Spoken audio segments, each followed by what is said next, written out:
Turbo and 2K show. What is up, everybody? What is up? Yes, it is that time of the week again, folks. It is podcast time. It is the show time.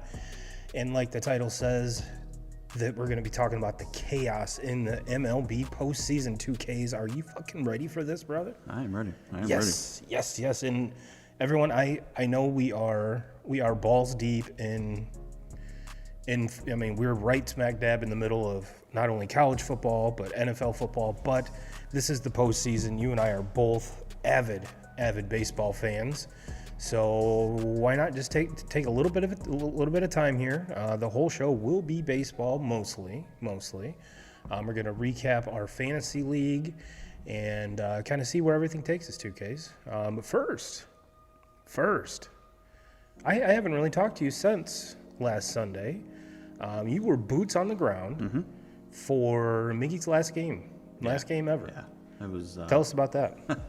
Well, you bring it up, and it's like the hair on the back of my neck just stands straight up. It was just it was such a cool experience, and for me, you know, I mean, I've been a Tigers fan my whole life, and majority of that time, Miguel Cabrera has been in a Tigers uniform. So. And I mean, when it all started, the Tigers were awful when I was young, and then going into my middle school. The old Bobby Higginson Tigers. Yeah, and then going into like my middle school years and into my early high school years, you know, the Tigers started to turn it around. It was 2006 season, so I would have been in 8th grade was when they made the playoffs. That's before Miggy came to town.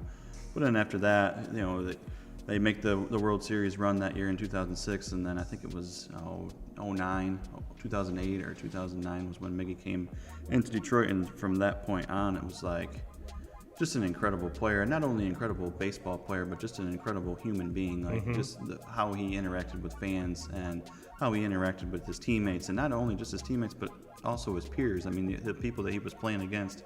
I think you're very, very hard pressed to find a Major League Baseball player that doesn't just not only respect the hell out of him, but that doesn't love him. I mean, he's chumming it up with people all the time, and just my all-time favorite to watch. So, but you know, last Sunday being there for that, you know, it was just I thought Detroit did a awesome job. I mean, getting his family involved on Saturday, his parents threw out the first pitch of the game. That was super cool. Sunday, while we were there, his kids threw out the first pitch. He's got 3 kids, all 3 of them threw out, you know, and they all threw them to him. And didn't they do some announcing and stuff too, or is that so it was and then when Miggy went up for his first at bat, his son you know, called him in to the plate for it. Unfortunately, you know, his at bats were not great in the game, but you could just tell he was pressing big time, trying to make something happen. And Giolito pitching for Cleveland, he knew that, and he was throwing a lot of off speed, making him reach for everything, and struck out in his first 2 at bats. Third at bat hit kind of just a little blooper to the shortstop. And then in his 4th at bat, which turned out to be his last at bat of the game, 4-pitch walk. Didn't even get a pitch to hit. So he got on base, and then you didn't really know, because at that time Tigers were ahead, and they're going in the top of the 8, and you didn't really know if he was going to get another chance because they were going to have to bat around, you know, because I think he was like due up 7 or 8, and they ended up pulling. I kind of thought, well, who knows what's going to happen. Next thing you know, the inning ends, and they go out for the 8th inning to take the field for defense, and everybody's on the front step, and Miggy's on the front step with the first baseman glove, and he takes off thinking that all of his teammates are coming behind him, and they didn't. They left him out there by himself, and he took the field and went to first base and turned around only to find out that he was the only one on the field, and everybody else was just at the dugout clapping for him.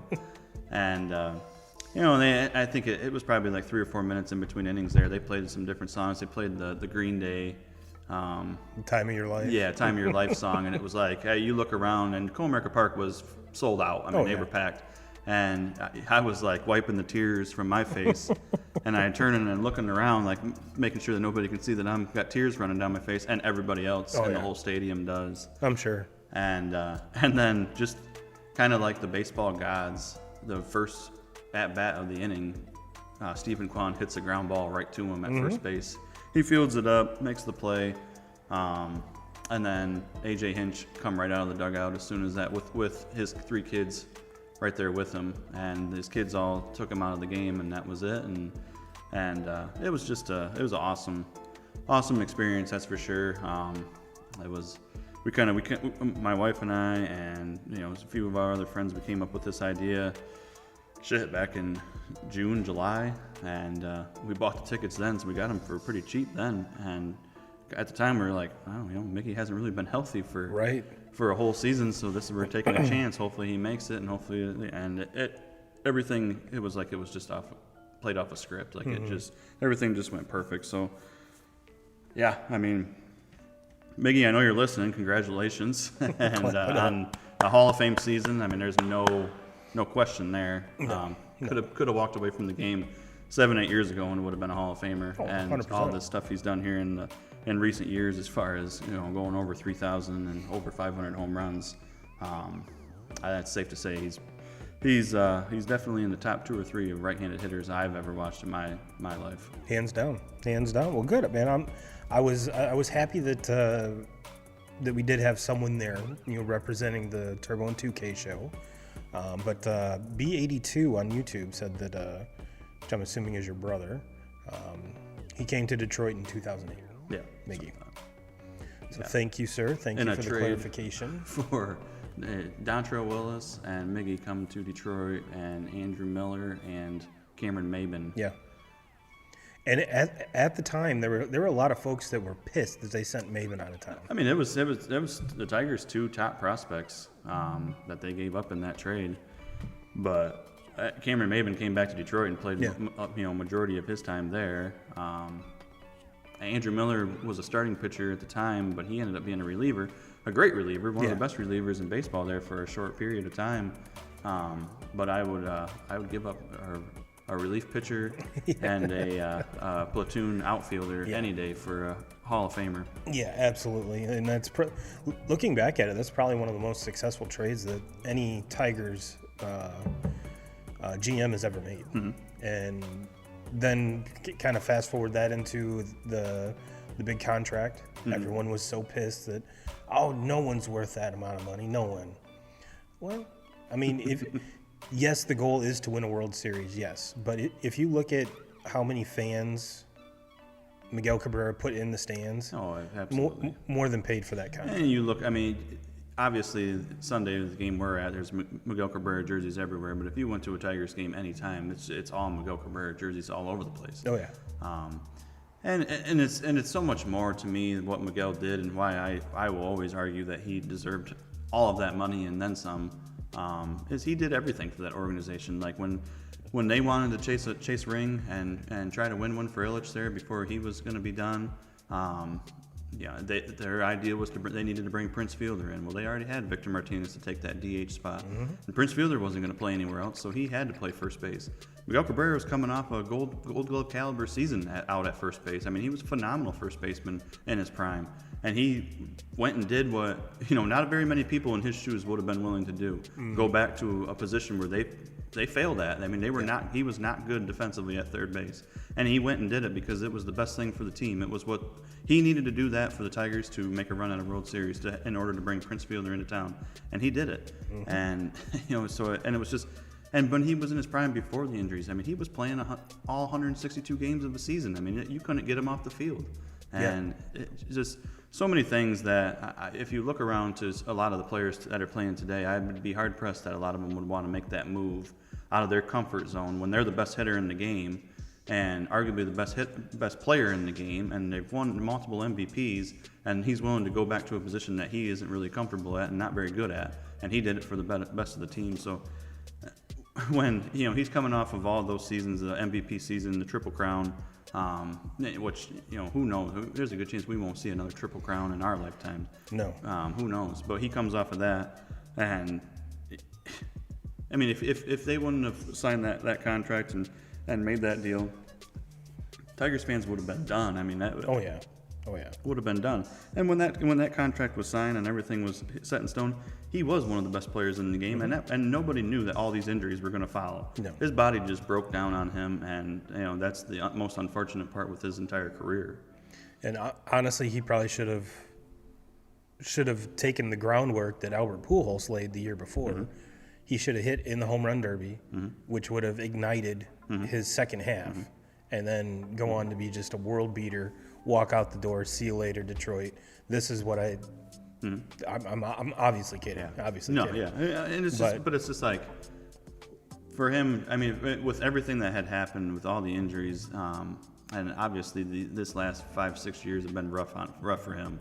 And but for him to have a pretty decent year this year, I know it wasn't great. I know the power numbers weren't there, but he was able to. And AJ Hinch handled it perfectly. I mean, you can't, as far as managing that team and not trying to force anything out of him.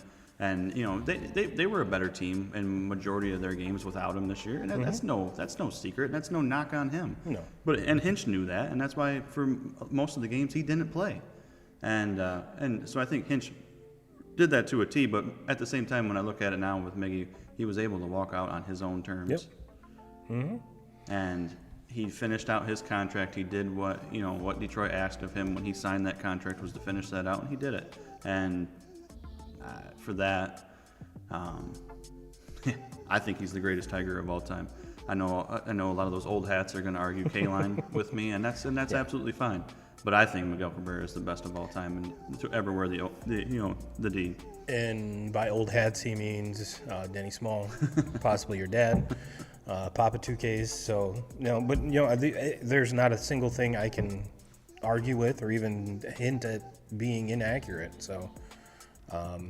Brandon also is saying that, where is that? We'll be ready for my special guest appearance next week. You got it, brother. Come on, get a hold of your brother. Let's do this. Let's rip the Band-Aid off. It's too bad you're not here tonight to talk about Notre Dame. I have a feeling this building would implode if that was the case. With my laughter. Yeah.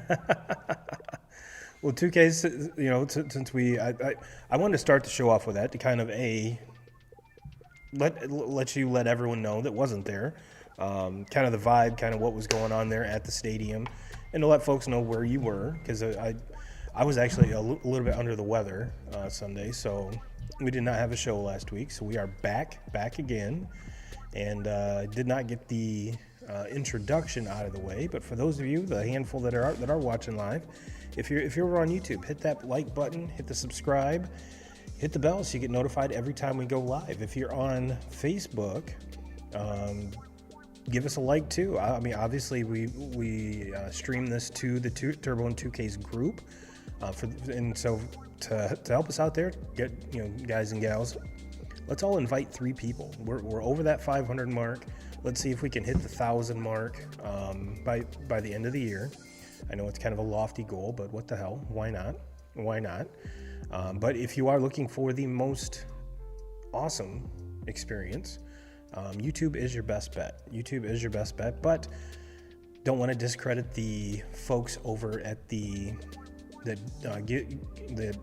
on the podcast side, because 2Ks, it's aside from this last episode, where I think we duped a lot of people to come in and watch because of the mention of one Taylor Swift, which she's not here tonight, by the way. She's not here tonight. I know it's kind of everyone has to say that now. Everyone has to say that. Yeah. She is not here tonight. And before we jump into the baseball talk 2Ks, I did not post the parlay, so let's go over that real quick. And I can't get into my phone. What, we need our parlay for the night? Yeah, I got it. We each took 2 legs on the Niners Cowboys game. I took McCaffrey over 32.5 yards, Kittle over 3.5 receptions. You took Ayuk anytime touchdown, and Dak over 1.5 passing touchdowns. So kind of, I know it's still not too late to ride with us if you guys watching that do want to hop on that. And I don't know about you 2Ks, but it seems like every bet that I post on DraftKings, there's a profit boost somewhere. Or thank goodness, because I've been rolling so cold. Oh, my God, dude, I'm ice cold. The risk-free bets have come in handy. Yeah. Yeah, I had a three-legger that would have hit if Isaiah Pacheco would have got 2 more yards rushing. I had him 56 and a half, and he got 55. Yeah, I thought we had the one Thursday night, and I did too. Terry McLaurin. I don't know. They just forgot they had Terry out there. Yeah, well, it's bad juju. He's an Ohio State guy. Yeah, that's true. Yeah, That's on us. Yeah, that's on us. And actually, it was on me because it was one of my picks. So, but yeah, 2Ks. Let's jump into this baseball talk here. I think it goes without saying that I was kind of shocked that the Cubs missed out on the playoffs altogether.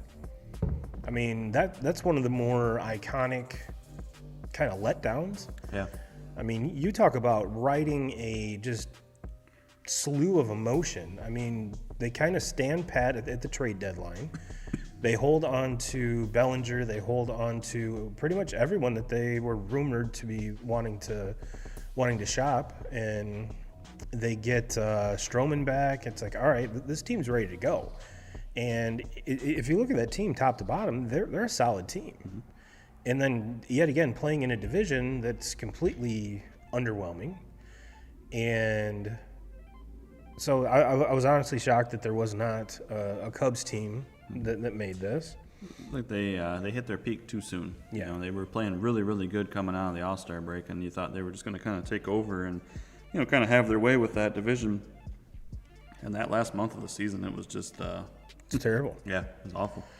Between them and my Red Sox, it was really hard to watch the last month of the season. But the wild card round, clean sweep, 2Ks. Mm-hmm. Clean sweep.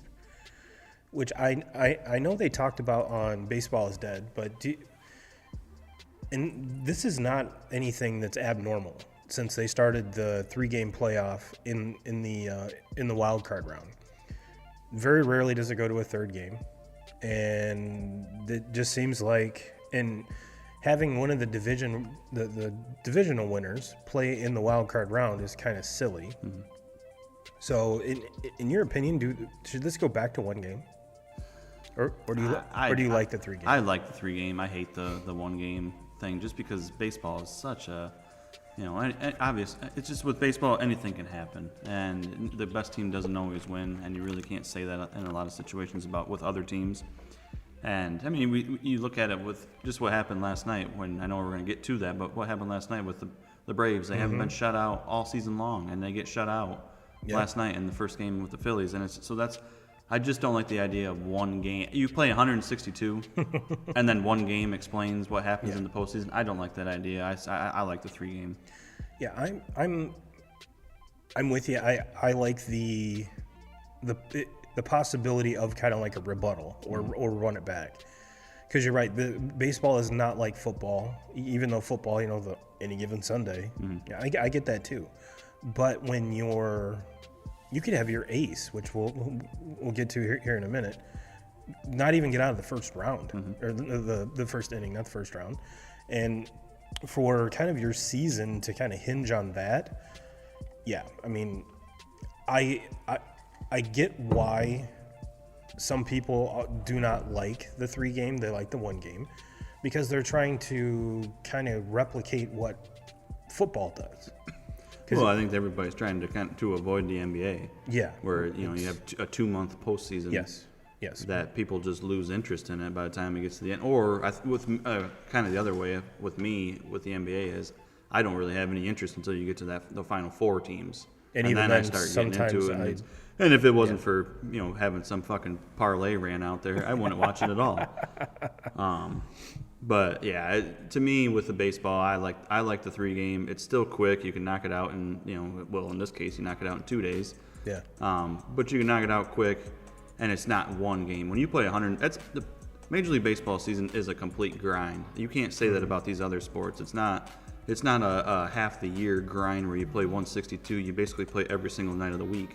Yeah. And then to get to the postseason and you only get 1 game, to me, I just don't think that's right. Hi, Brenda. But no, I'm right there with you. I'm right there with you. Now, let's get to Well, let's start at the top left of this graphic I have here, 2Ks.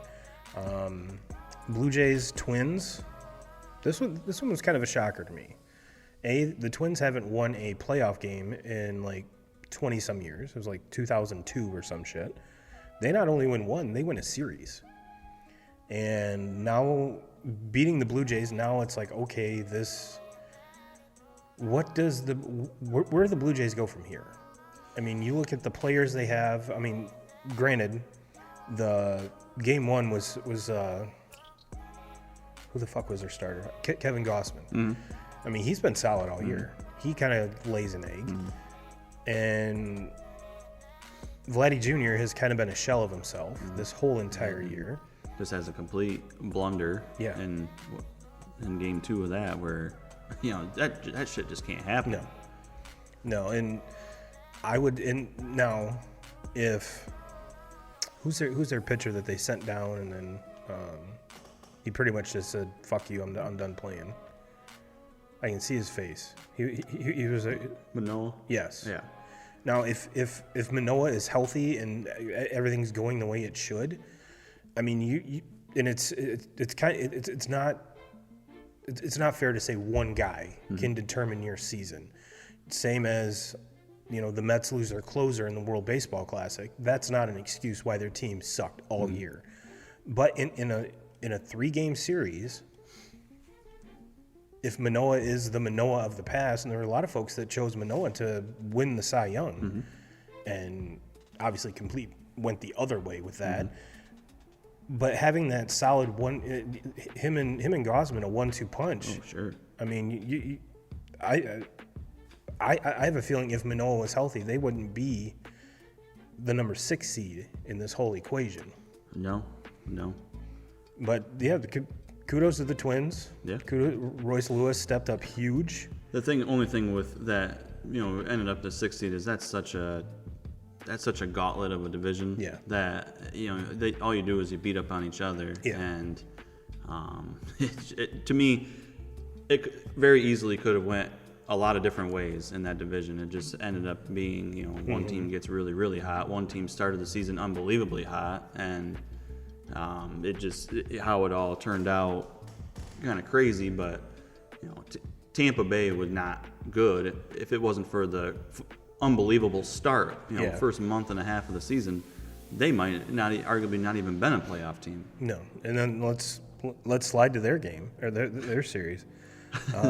That franchise is such just a complete mockery. I mean, I understand that they put a team in the playoffs every single year, but for them to be in a playoff game and not have anybody show up to that stadium for a wild card game is just fucking beyond me. Like, move that team out of that city, please. No, they have no business having MLB baseball team out of fucking Tampa Bay. No business anymore. And there are plans for a new stadium in the same fucking city. Yeah, that's wrong. Get it out of the fucking city. Yeah, but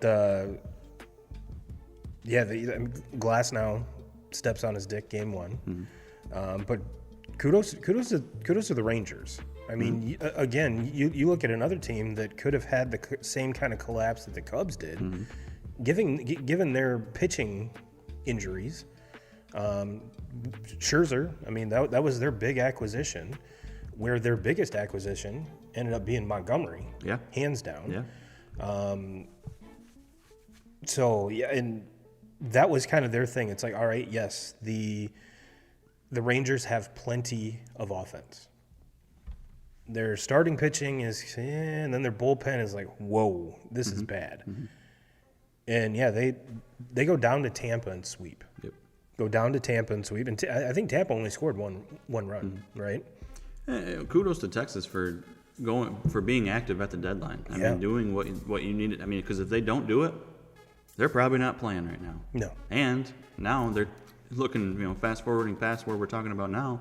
Now you see they're up 2-0 on Baltimore. In that series. So kudos to them for that. Because they were arguably the most active team at the deadline. We talked about it after the deadline as we thought they were the team that won the deadline. Oh, hands down. So and it's paying off. And you even factor in, they were kind of one of the first ones to make a move. I'm having a horrible time with names tonight. Chapman. They trade for Chapman, which we're all like, you have a closer. But it just goes to show you how bad this bullpen was, even with him in there. But this team's kind of set up, I think, to hang out and be a perennial playoff team. Yeah, and we all know it too. And when the postseason baseball gets here, that you don't have a very long leash on that starting pitcher because you can't afford. It's not like a regular season game where you can afford. Oh, we'll drop this one and we can still get 2 out of 3 in the series. That's not the outlook in the playoffs. You're trying to win every single game and piece together every single game. And you can never have too many good, solid bullpen arms, especially bullpen arms that have been there before. Yeah, and then you even look at the starting pitching. They would be very, very advantageous to sign Montgomery, especially considering what he's done in the postseason so far. You've got Max Scherzer under control at least for 1 more year. And then, fingers crossed, DeGrom comes back healthy. We could possibly see him after the All-Star break next year, and and then the core of that offense. I mean, they signed Seager to that long, huge deal. Simeon the same way. So and then what they have, like the 4th pick in the draft this year or something silly. So this is a team, 2Ks. I have a feeling that the run they're making this year could be replicated, if not better, next year. Yeah.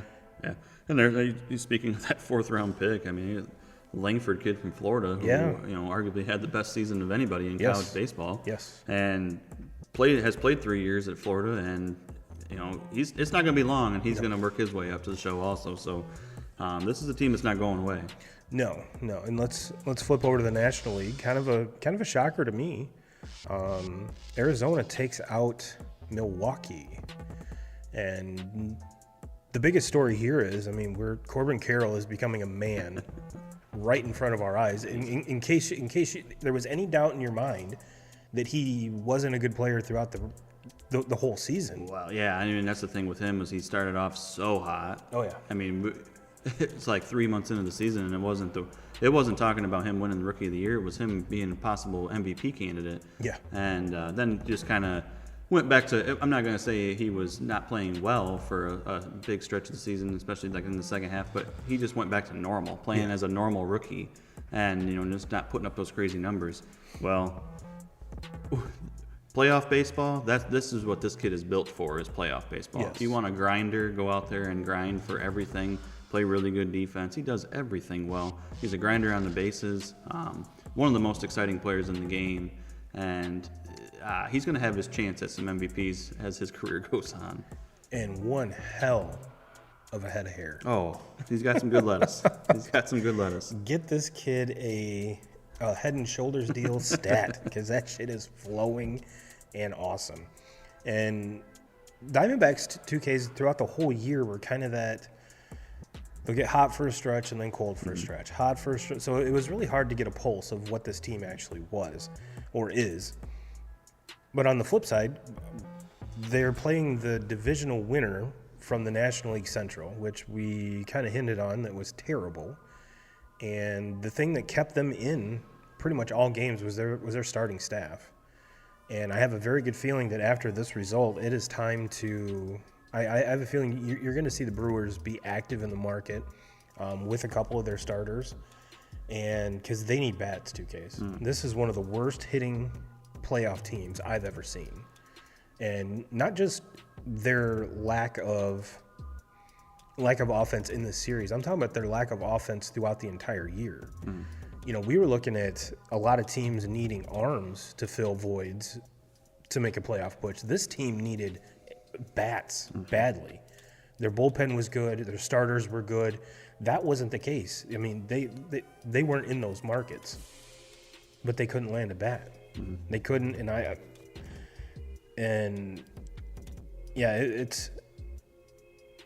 it's kind of a shame, because I do like the Brewers. I like the way they play, but it is trying to watch them for a whole game this year. 2Ks was almost like pulling teeth. It was horrible. And not a big shocker here. Philly takes out Miami. Philly's a scary, scary, scary team right now. Yeah, ask the Braves. Yeah. But yeah, I mean, to me, you're talking about National League teams. That's the last team, as far as for the Braves, that's the last team I want to face right now. Give me the Dodgers. I'll take the Dodgers on. Yeah. Before I want to take on this Phillies team. They're hot. They have veterans. They have players that have been there. They have players that have hit a lot of home runs in playoff games. They got pitchers their pitching staff is coming around. I don't want to go into the bank and play. And playoff Bryce is playoff Bryce. I mean, there was a tweet the other day that, let me see if I saved it. I don't know if I did. But some of his career accolades already, and there were so many people that were just pissed when he signed. And I never really understood why, because it's Bryce Harper. He's a generational talent. I just really don't get it. But you talk about a guy that is probably underpaid at this point in time. But him and Machado, remember that 2Ks? That whole winter was where's Bryce going to sign? Where's Machado going to sign? And when Machado signed with San Diego, we're like, the fuck? Mm-hmm. This has to be a cash grab. Mm-hmm. But when Bryce went, even when Bryce went to Philly, the Phillies were terrible. They were absolutely terrible. Can't say that anymore. Can't say that anymore. And he talk about probably the best lettuce in baseball. Well, for me with him, it's longevity, man. I mean, it's longevity. He's had that lettuce since he's come into the league. You know, he come in as a rookie and he kind of cut it all off and was all clean cut and everything. Well, it didn't take long for him to and now he's been rocking the same look for 7-8 years. So no, it's longevity for me. He's the one that he started that look. Yeah, when it ain't broke, don't fix it. But I did not have any of the tweets. But to kind of get back to the Blue Jays 2Ks, I probably should have looked at this earlier. This is a tweet from Keegan Matheson. In 4 years, the Blue Jays have gone 0-6 in the playoffs and taken one of the best lineups, 2021, and rotations, 2023, in franchise history nowhere.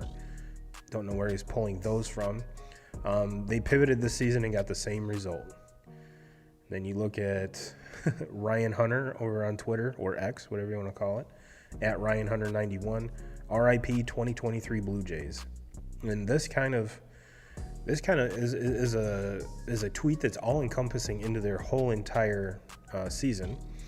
Inept offense, good pitching, terrible coaching decisions, worst plate discipline in the MLB, unable to come close to hitting elevated fastballs, backed its way into the playoffs, lost a team that doesn't win playoff games, 8 years of mediocre management. It's hard to argue that. Yeah. Hard to argue that. Yeah, let's... Whoops, I don't need that. Where we go? There we go. So let's kind of... Since I have a tweet up here about the... and 2K Crew, I'm sorry I didn't put slides together for this. About the Diamondbacks here.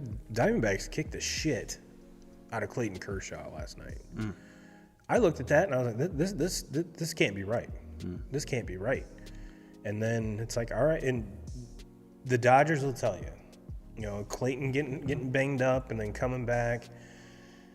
Maybe this is going to be more longevity going throughout the playoffs. We've kind of seen this kind of in the past, but it was the monkey on his back forever that he could be the best pitcher in the history of the game throughout the regular season. You get to the playoffs and his ERA is like 7. Well, he gave up what? Is it 9 runs in 2/3 of an inning? It was bad. I almost wanted to text Kyler and Rich just to see if they're okay. But after Michigan's big win, I figured it'll even out. Yeah. They weren't jumping off the second story quite that much. But this is a tweet from Oddshark at Oddshark. Did you know 2Ks? It doesn't say 2Ks, but the 2023 Diamondbacks and the 2008 Dodgers are the only teams to sweep a playoff series with 84 wins or fewer in 162 MLB regular season. Kind of crazy to think, but then again, it's a 3-game series. It's not a 5-game series.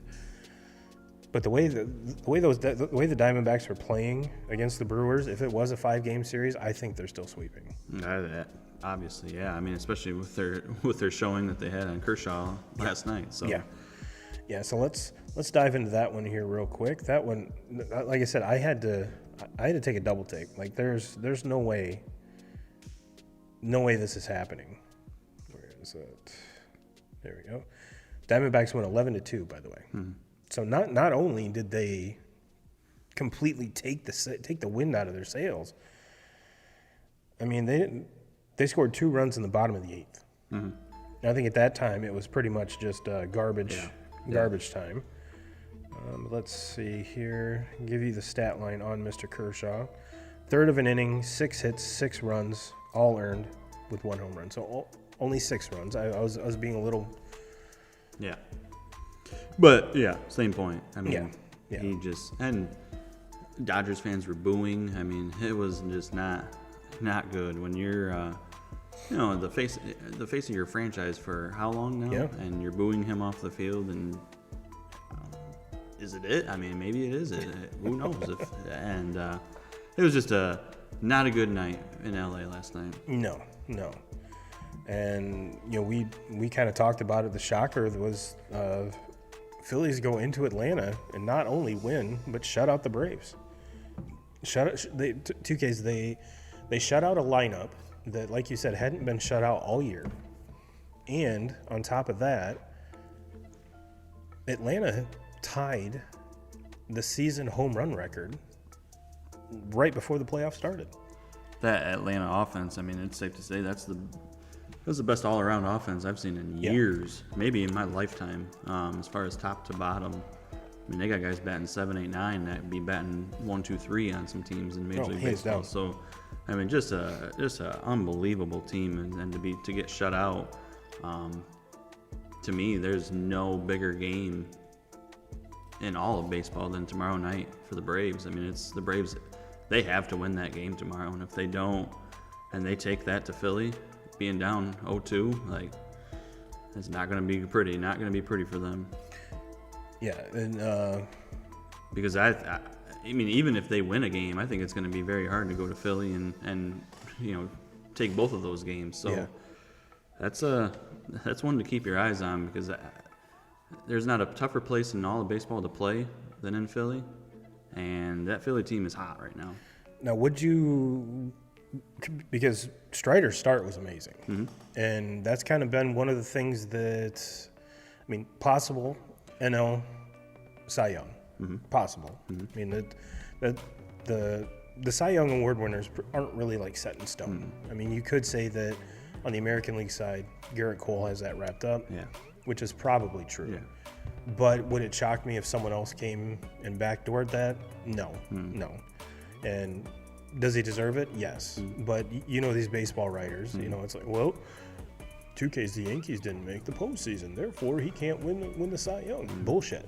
No, I agree. I think that one that's a pretty easy, obvious. I would think so. Win for him, but yeah, I mean, we've seen things pan out as far as with this voting and go different directions a lot. But Strider goes 7 innings, gives up 5 hits, 2 runs, only 1 of them earned, 2 walks, which has kind of been his. He allows a few too many base runners, but still had 8 strikeouts. So the moment was not too big for him. He did his job for sure.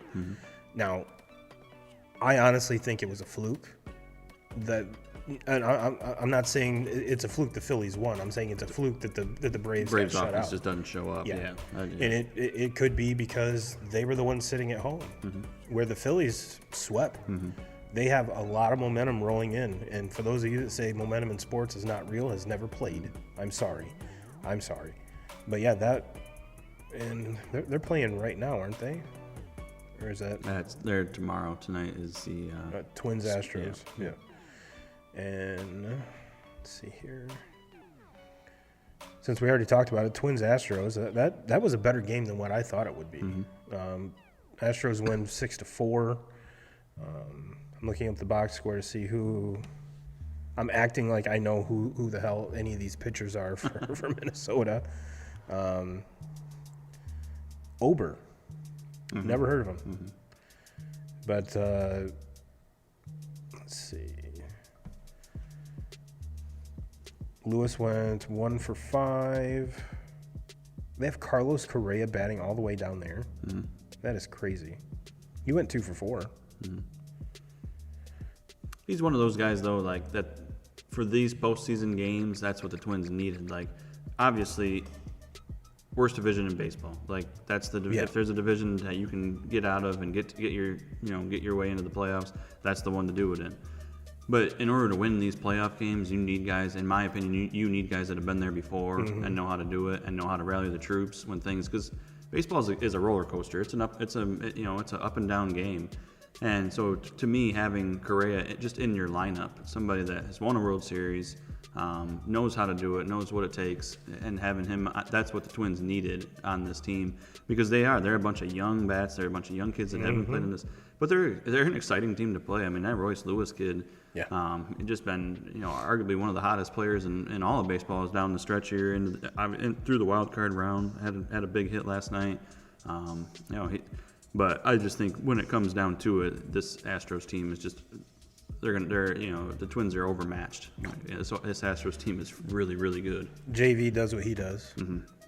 6 innings, 4 hits, no runs, 3 walks, 6 Ks. Yeah, and I mean that's nothing new for Twins. Like, JV's dominated the Twins his whole career. So yes, and he hands the ball off to possibly the strongest, most.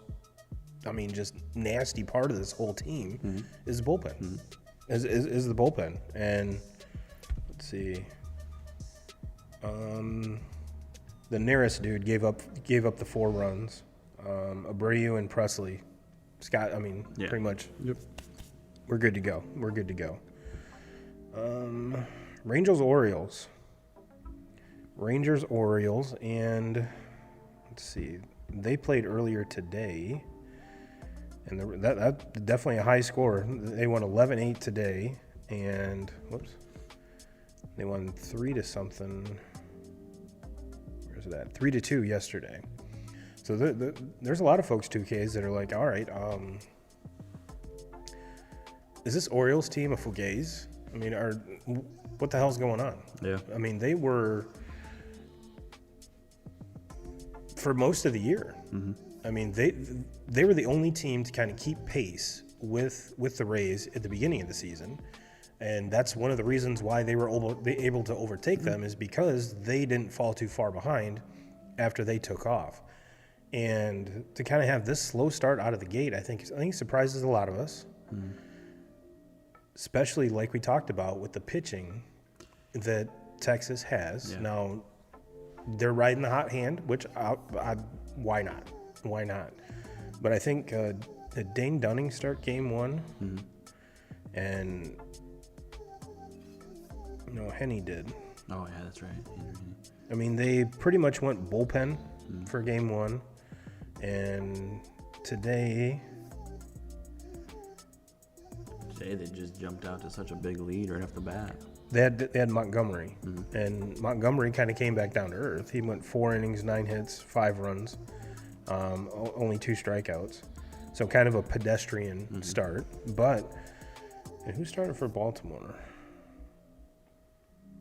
Grayson Rodriguez, and that was kind of one of the question marks. It's like, all right, this is kind of the bugaboo of this team is the starting pitching. Yep. That is the whole story with Baltimore, is they're just not there pitching wise to be able to compete with these teams and win this in playoffs. And that. They have built this team up from the bottom, and they had, the young talent, especially, hitting talent that they have coming up. And, it's only going to get better next year. But they're going to have to make moves to bolster that rotation. Yes. I think their bullpen is pretty good. Obviously, the injury to, the closer for them. The injury, that injury is huge, and not having him right now. But even before that happened, it was no secret that this starting pitching was bad. And at the deadline, they went and made the move for Flaherty, which obviously is a step in the right direction. But they need more pitching. They got to get better there. And I think it's going to take maybe having to get rid of a couple of these prospects that they have down in order to get them the pitchers that they want. And I think that this is probably going to be an eye-opening experience. I expect Texas to take care of business with them and win this. And I think it's going to be an eye-opener that Baltimore's you can't miss this window with all this young talent, because you're going to be one of the best offenses in baseball for a long time. You can afford to let a couple of these guys go that are going to be blocked out from being able to play. You can only play 9, and after your pitcher, you can only play 8. Yeah. So you're going to have to make some moves, and I think they're smart enough to do it. I mean, but this offense is fucking loaded, and with the addition of Holiday next, I got to believe he's going to be probably a starter next season for them. Yeah. So it's only going to get better. But you're going to have to let some of these other kids, go. I don't think you're going to let guys that are in the lineup now or Holiday go, but they have plenty of others down there. Yeah, they're going to have to let them go to bring some pitching talent in. We haven't even seen Kerstead yet. I mean, you talk about a team that drafts well, and which they should, because they've been terrible for so long. But quick heads up, 2Ks. Brenda says, I think I'm going to root for the Twins, Dana's team. So she's officially off the Tigers. Well, you might only be rooting for the Twins for another night or so, because I don't think that's going to be. I mean, I'm not saying it can't happen, but that Astros team they are very, very good. Well, let's kind of give our picks here as it stands right now. You're taking Houston over Minnesota. Yeah. How many games? I think Houston sweeps. Sweeps. For some reason, I'm giving the Twins 1. Okay. I'm giving the Twins 1. I didn't think they would win or beat the Blue Jays. Granted, Houston's way better than the Blue Jays, but I think something weird happens, and I don't know. Yeah, just Houston, but Minnesota takes 1. Texas Orioles. Texas is up 2-0. Now, granted, for those that don't know, this is a best of 5 in this round. So we go 3, 5, 7, and then 7. So this is not like the NHL. This is not like the NBA where it takes for fucking ever. I kind of like this, but yeah, it's the best of 5. So I mean, this series could be over the very next game. I think Baltimore actually ties this back up. And then I think they run out, and Texas ends up winning this series. But I think Baltimore is going to string together 2 in a row. Man, they got to go on the road, and that's the thing. Baltimore has been so good this season at home, and for them to drop the first 2 is huge. But I just think this offense is going to take off, and they're going to get something on them. They have to take at least 1. They have to. Yeah. And if it'd be a pretty big bummer if they don't at least get 1, because you're hard pressed to find a more exciting team than this Baltimore team. And there's a lot of folks that are saying, maybe this team is ahead of schedule, which could very possibly 100%. Be true. I mean, I'm not saying they're ahead of schedule as far as being a playoff team, but ahead of schedule as far as winning that division, absolutely. Being the number 1 seed in the American League. I would have never said 100 wins preseason that they win 100 games and that they win that division. I never would have said that. I would have said there's a chance that they obviously get in as a wild card. Yeah. But 100 wins is no fluke. You got to be really, really fucking good to do that. So unless you're the Dodgers. Yeah. Speaking of I'm taking Texas. I'm giving. The O's take 1. The O's take 1, but I don't see them digging that much. That they got too far in a hole that I don't think they can get out of. Yeah. All right, Arizona and the Dodgers. Did I say that's the one that's going on right now? Yeah. Okay. Who are you taking in that one, 2Ks? Man, as much as I would love to see the Diamondbacks win this, I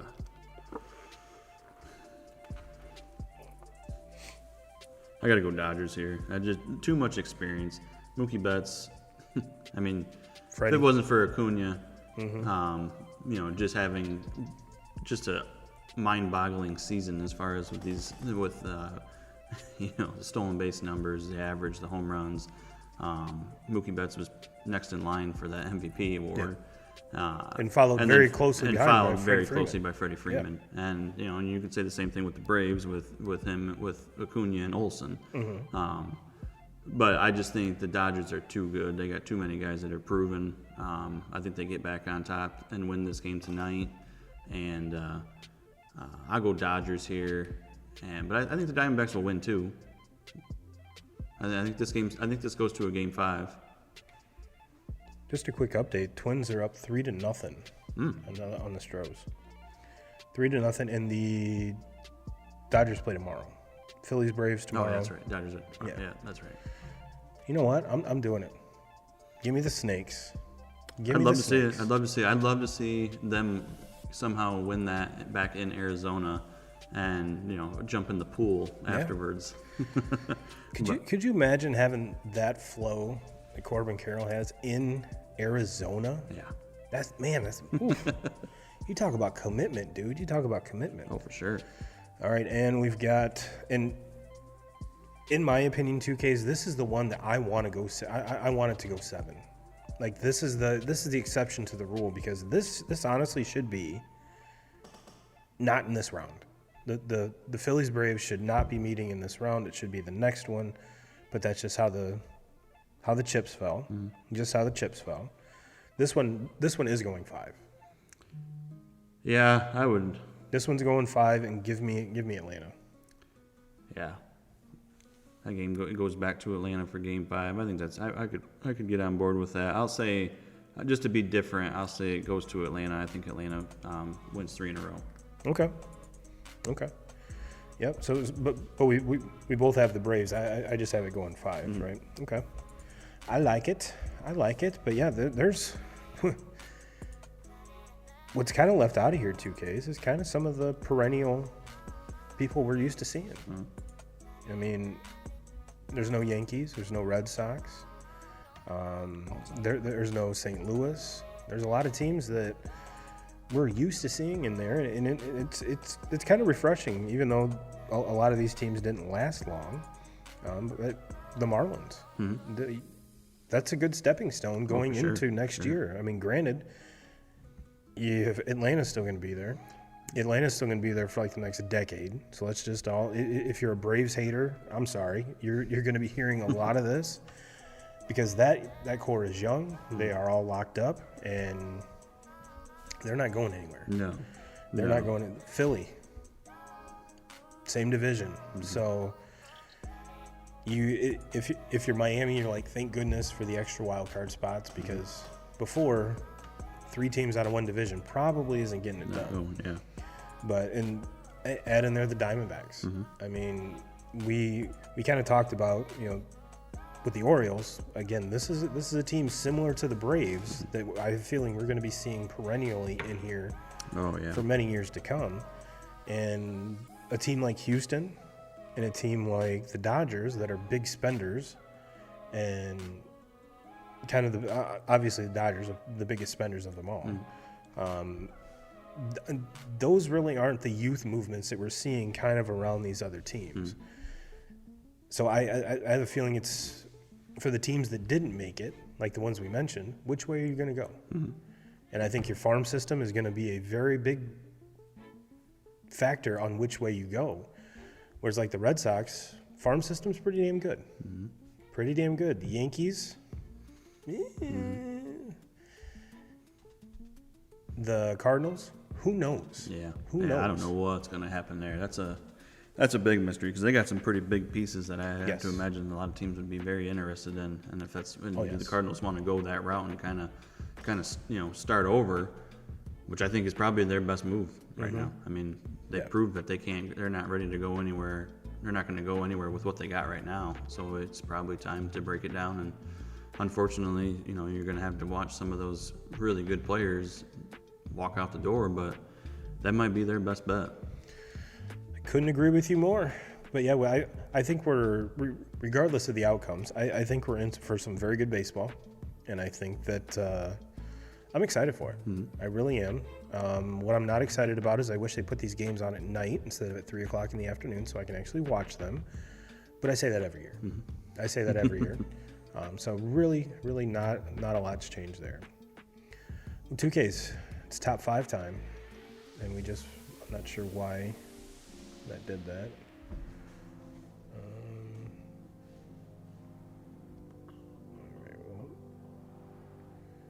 We're going to have to do this. All right. Our top 5 graphic is out of commission. And I probably should have teased this before. But we're doing top 5 fall activities that does not include football. So we can't go to a football game. We can't watch football. Fall activities that our top 5 fall activities. And I'm kind of curious to see which way you go with this because I know for a fact you are not a basic white bitch. So if you say apple picking or pumpkin spiced anything comes out of your mouth. I'm not gonna go. I am gonna probably piss you off then a little bit with this first one I got here. Well, lay it on me. Rip the Band-Aid It's not off. anything pumpkin spice. It's not anything like that. But I do enjoy apple cider. I do enjoy apple cider. Why would I be mad at that? Drinking apple cider. Why would I be mad at that? That's as far as I'm going. That's far as basic as you go. Yes, like I'm not going. I don't get the pumpkin spice lattes, anything like that. But a nice cup of apple cider. I do. I enjoy that. I do enjoy that. I might drink maybe like a quart of it in a whole fall. It's not something that I want every single day, but every once in a while I do. I look forward to that. Could you imagine the shits that you would get if you drank it all the time? I mean, that's insane. That's insane. All right, number 4. Number 4,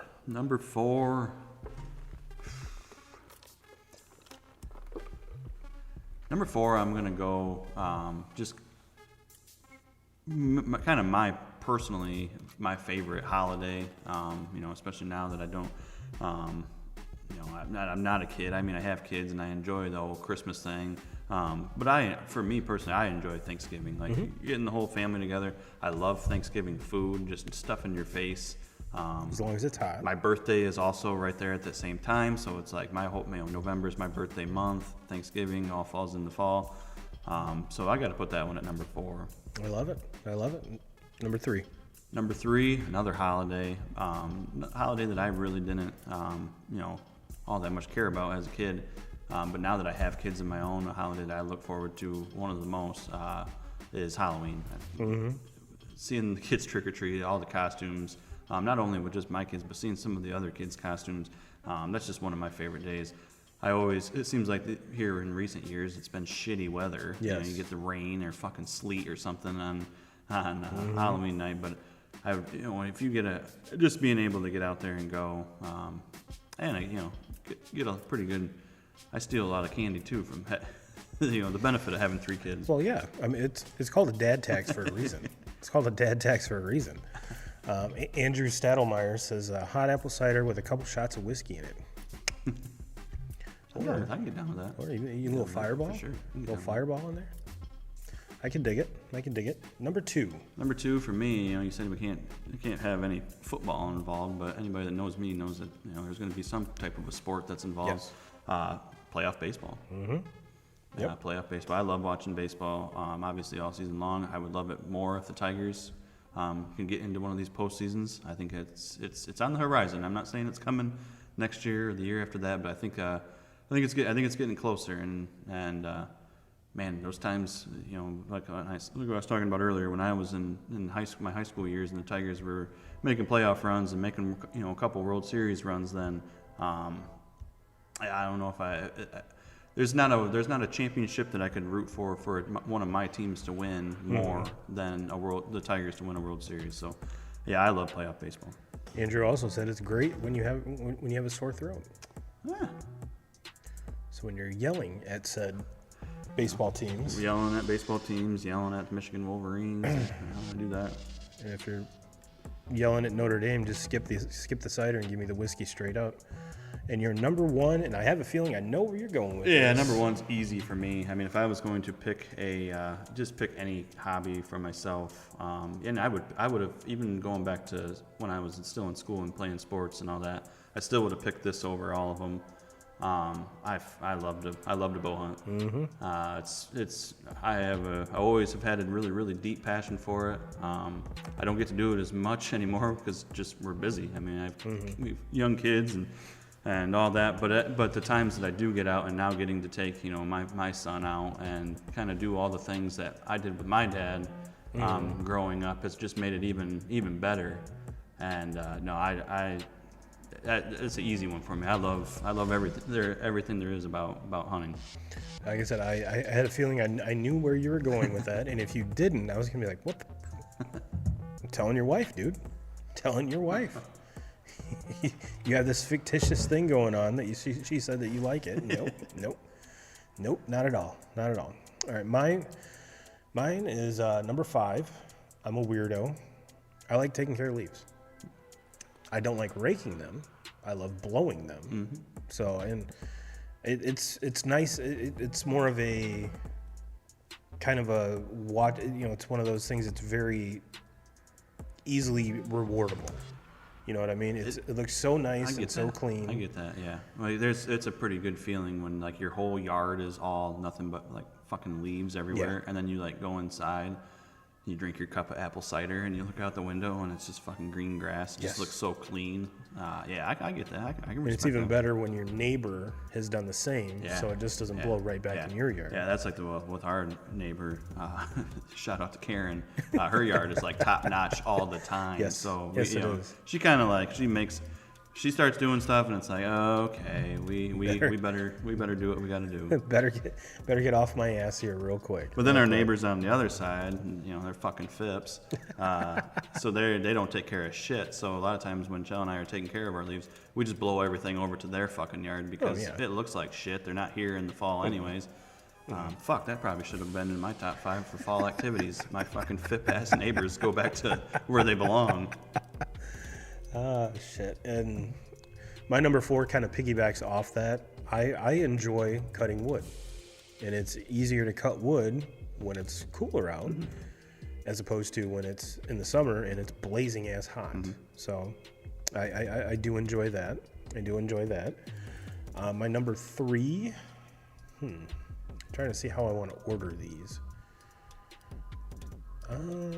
Say a nice bonfire.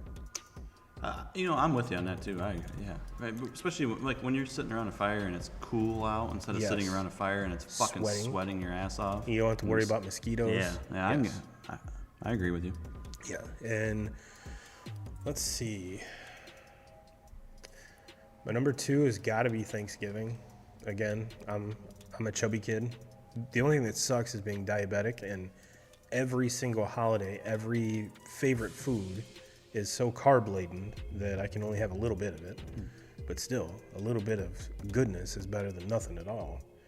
And my number 1 2Ks is, and again, this is an activity that you can do all year round, but the weather's perfect for it in the fall, and that's smoking meat.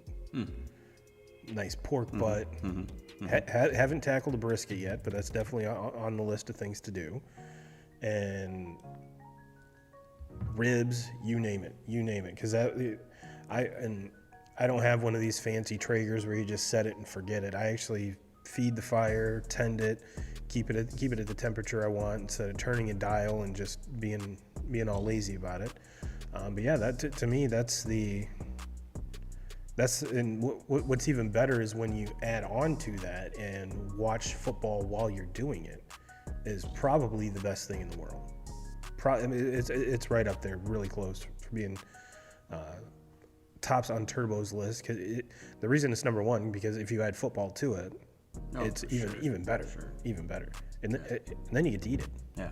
Then you get to eat it. And then you can say the same thing. I mean, like, see, so how we love sports so much, and especially football, like. We put in Thanksgiving also because we stuff our fucking faces and watch football. All day. I mean, that's another reason why I like it so much. Jesus, I guess we should have went with Kittle for touchdowns tonight. Later, Andrew. He said, "All right, fellas, I'm headed to bed. Have a good one and go blue." And then he gives the hook 'em. I think he's confused. So that was a hell of a game. I mean, that's just the rock out. Hook 'em is. There's a lot of this. A lot of this. Kind of looks like an M too. Yeah. Either way. Either way, go blue. I can get down with it. Yeah. What's your guys' top 5? And we actually did get a top 5 list from Mr. Austin Garvelink over on YouTube. He left us his top 5. I can't remember what it was tailgate food that we did last week, or the last time that we recorded. But yeah, let us know your top 5. Drop them in the comments. 2Ks. That's a hell of a show. Mm-hmm. I mean, we covered a lot of baseball in an hour. Mm-hmm. A lot of baseball, and we were actually. I'm actually very surprised. I'm gonna give us a lot of credit. We didn't mention football hardly at all. No. We did. We stuck to our guns. I watched football the whole time. Well, yeah. Well, we have money on it, so of course. And I wish I wasn't watching this fucking game because Dallas is just getting it taken to them. I did start Brock Purdy today. Well, he's got 2 touchdown passes, both to Kittle. In your ass, Troy. Yeah, I'm not even going to go into detail about what his bullshit, but.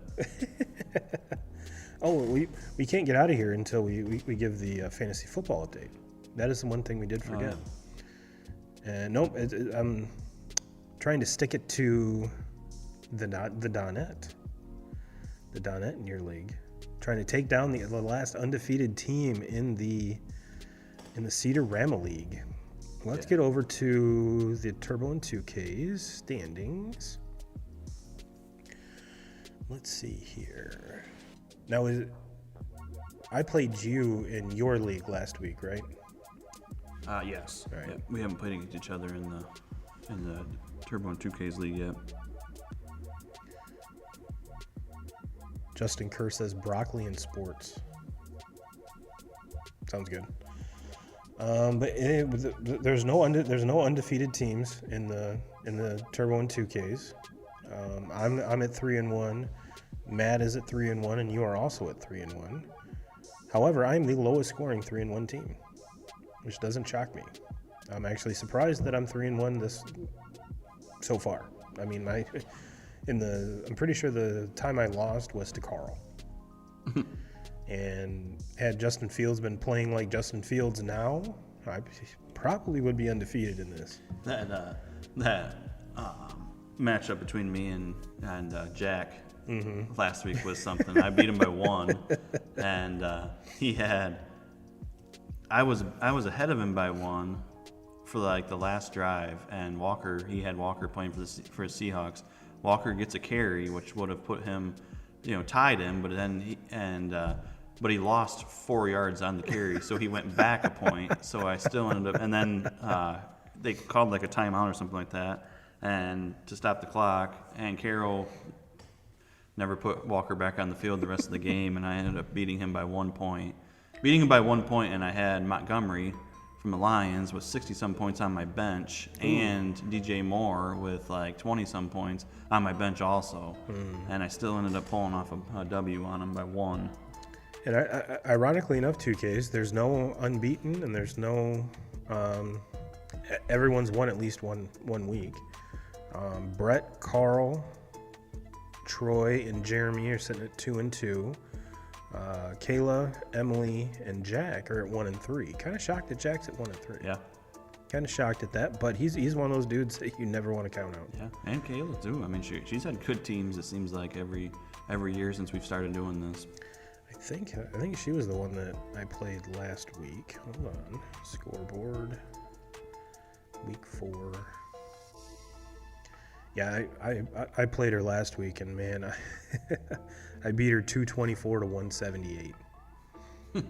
That was that was a beatdown. Yeah, and I've only got 1 loss so far, and my 1 loss is to Emily, and she only has 1 win. So. Yeah. There's been a lot of parity in this league.